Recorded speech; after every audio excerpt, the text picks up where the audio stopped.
जन्माष्टमी, जिसे कृष्ण जन्माष्टमी या गोकुल जन्माष्टमी के नाम से जाना जाता है। हिंदू धर्म में भगवान श्री कृष्ण के जन्म उत्सव के रूप से मनाया जाता है।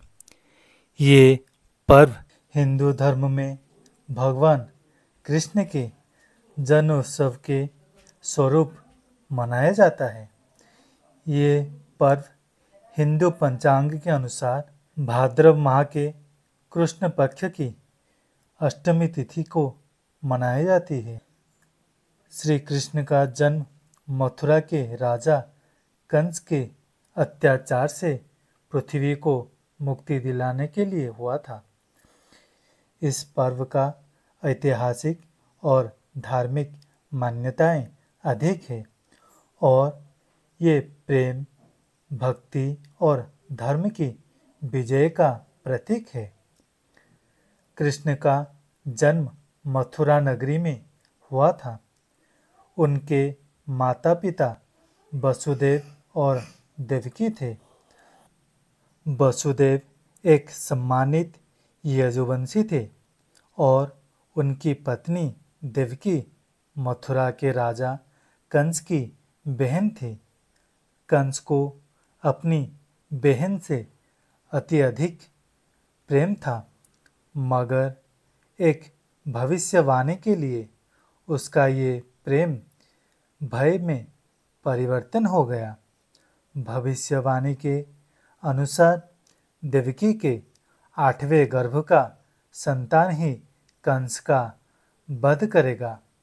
इस भविष्यवाणी ने कंस को अंदर से भयभीत कर दिया और उसके फलस्वरूप कंस ने देवकी और वसुदेव को अपने कारागार में बंदी बना लिया। कंस ने देवकी के पहले 6 बच्चों को जन्म लेते ही मार डाला। 7वें गर्भ बलराम के रूप में देवकी के गर्भ से रोहिणी के गर्भ में स्थानांतरित हो गया। 8वें गर्भ में कृष्ण थे। जिस रात भगवान श्री कृष्ण का जन्म हुआ, उस रात बहुत अंधकारमय और तूफानी थी। उस समय मथुरा के चारों ओर भय और निराशा का माहौल था। लेकिन जैसे ही श्री कृष्ण ने जन्म लिया, उस कारागार में दिव्य प्रकाश छा गया। भगवान विष्णु के अवतार के रूप में श्री कृष्ण ने वसुदेव और देवकी को अपना दिव्य रूप दिखाया और उनको सांत्वना दी। श्री कृष्ण के जन्म के समय उनके पिता वसुदेव को अद्भुत चमत्कारिक शक्तियों का आभास हुआ। कारागृह के द्वार स्वतः ही खुल गए और सभी प्रहरीगण गहरी नींद में सो गए। वसुदेव ने उस समय नवजात श्री कृष्ण को एक टोकरी में रखा और यमुना नदी पार गोकुल जाने का निश्चय किया। जब वसुदेव यमुना नदी पार कर रहे थे, तब नदी का जल बढ़ने लगा।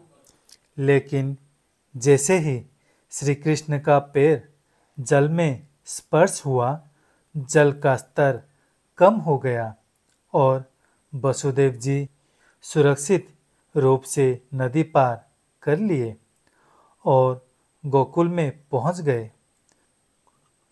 वसुदेव जी ने कृष्ण को यशोदा और नंद बाबा के घर पहुंचा दिया और उनके स्थान पर यशोदा के नवजात पुत्री को ले आए। इस प्रकार कंस को धोखा देकर कृष्ण को गोकुल में सुरक्षित रखा गया। जब कंस को पता चला देवकी के 8वां संतान एक कन्या है। कंस उसको तुरंत मारने को चला, लेकिन वह कन्या देवी दुर्गा के रूप में प्रकट हो गई और कंस को उसका मृत्यु का समय बहुत निकट है ये चेतावनी देके वहाँ से अंतर्ध्यान हो गई। गोकुल में श्री कृष्ण का बचपन बहुत ही लीलामय और बहुत चमत्कार से भरा था। उन्होंने माखन चोरी, गोपियों के साथ रासलीला और कालिया नाग का विनाश जैसे बड़े बड़े चमत्कार किए। गोकुलवासियों के लिए ना वो एक सामान्य बालक थे, बल्कि उनके लिए वो तो भगवान के साक्षात स्वरूप थे।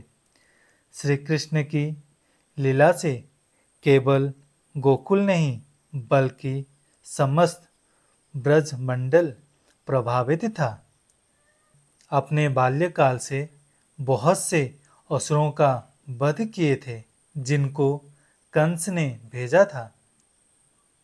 कंस को जब ये ज्ञान हुआ श्री कृष्ण ही उसके काल हैं, तो वो श्री कृष्ण को मथुरा बुलाने के लिए अक्रूर नामक एक राजदूत को भेजा।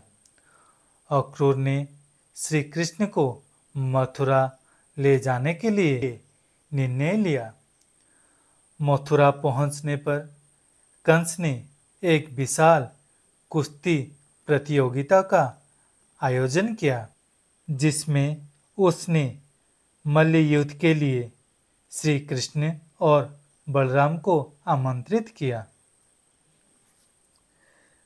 कृष्ण ने इस युद्ध में चाणूर और मुष्टिक दो महाशक्तिशाली पहलवानों को परास्त किए।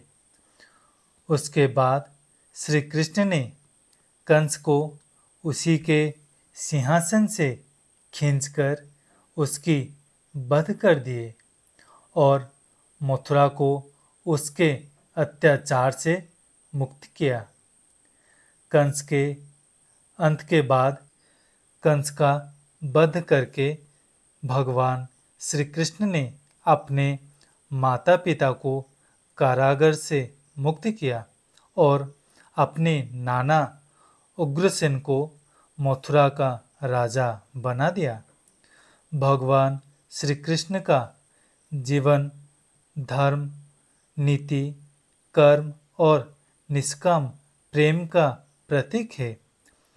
उन्होंने गीता का उपदेश देकर मानवता को सही दिशा दिखाई है और धर्म की महत्व को प्रतिपादित किया है। जन्माष्टमी के दिन श्री कृष्ण के जन्म की रात का विशेष महत्व है।